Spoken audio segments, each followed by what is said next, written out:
China's involvement during the Second World War is something often overshadowed by events in Europe and the Pacific. But Chinese forces were already battle-hardened by the time the war started in 1939, having been at war with Japan in the years prior. So does it seem strange that Chinese soldiers are often depicted in historical footage wearing German helmets? Why would this be the case if Germany and Japan were allies? Well, in today's video, we look at why Chinese soldiers wore German helmets during World War II.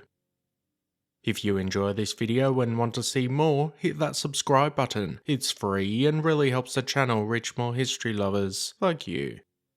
Following the First World War, China was in turmoil. The country faced internal strife from civil war between the nationalists and communists, alongside external threats from Japanese aggression. In this chaotic period, China sought international support to modernize its military. Enter Germany. Despite its later infamous alliance with Japan, Germany was one of the countries willing to assist China. Under the leadership of the nationalist government, China established a series of military and industrial collaborations with Germany, even prior to Hitler coming to power. But once he did, China's ability to provide Germany with raw materials, including metals such as tin and tungsten, was too good to not take advantage of.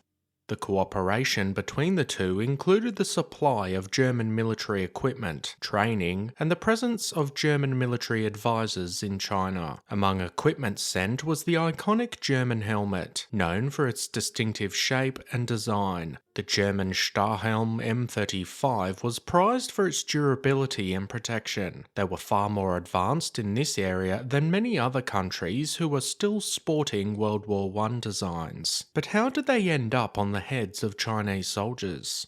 In 1936, a significant trade agreement between China and Germany resulted in large shipments of military equipment to China. This agreement was part of a broader effort by the Chinese government to strengthen its forces against both the communists and the encroaching Japanese. An order of 220,000 M35s was placed, and German manufacturers obliged. These helmets were identical to those supplied to German forces. They were issued to Chinese soldiers in the standard field grey colour, with the same helmet liner. However, when received, the Chinese made one modification. The nationalist insignia, a white sun against a blue background, was painted on each helmet, similar to that of German insignia on their own.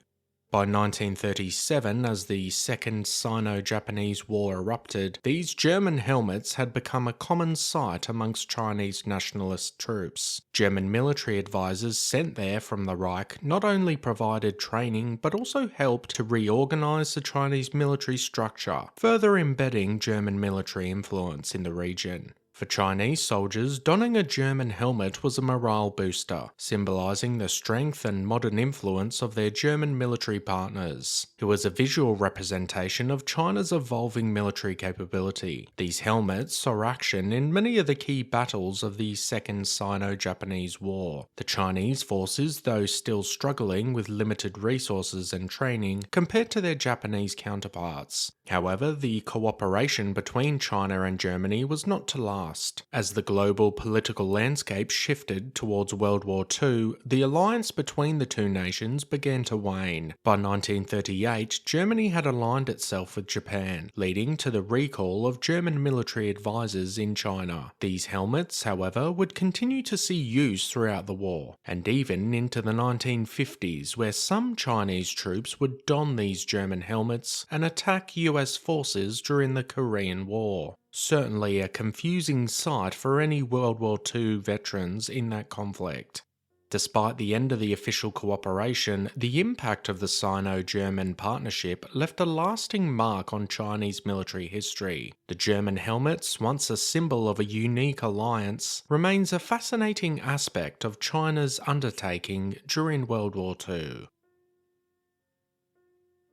Did you ever notice that the Chinese army's helmets seemed familiar? What did you think about the video? Let us know your thoughts in the comment section down below. As always guys, thanks for watching. Be sure to hit that subscribe button if you want to expand your knowledge and join the growing Premier History community.